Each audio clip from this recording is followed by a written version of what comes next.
عن حكيم ابن معاوية القشيري عن أبيه قال قلت يا رسول الله ما حق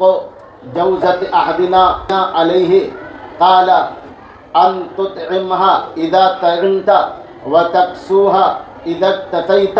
ولا تضرب الوجه ولا تقبح ولا تهجر إلا في البيت رواه أحمد وأبو داود وابن ماجہ۔ حضرت حکیم بن معاویہ القشیری اپنے باپ سے روایت کرتے ہیں، کہتے ہیں کہ میں نے کہا اے اللہ کے رسول صلی اللہ علیہ وسلم، ہم میں سے کسی پر اس کی بیوی کا اس کے اوپر کیا حق ہے؟ اللہ کے نبی صلی اللہ علیہ وسلم نے فرمایا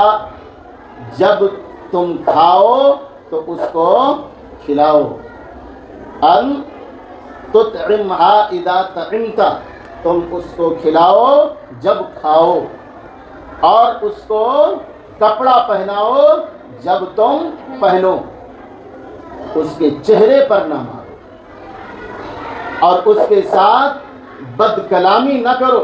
یعنی برے لقب سے، برے الفاظ سے، بھدے الفاظ سے، گندے الفاظ سے اس کو نہ پکارو، ولا تہجروا الا فی البیت، اور اس سے گفتگو نہ بند کرو، اس کو نہ چھوڑو، الا فی البیت، مگر گھر میں، یعنی اس سے قطع تعلق کرنا ہے تو اس کو گھر میں ہی رکھ کر کے اس سے قطع تعلق کر لو۔ روایت کیا اس کو احمد، ابو داؤد اور ابن ماجہ نے، حدیث صحیح ہے۔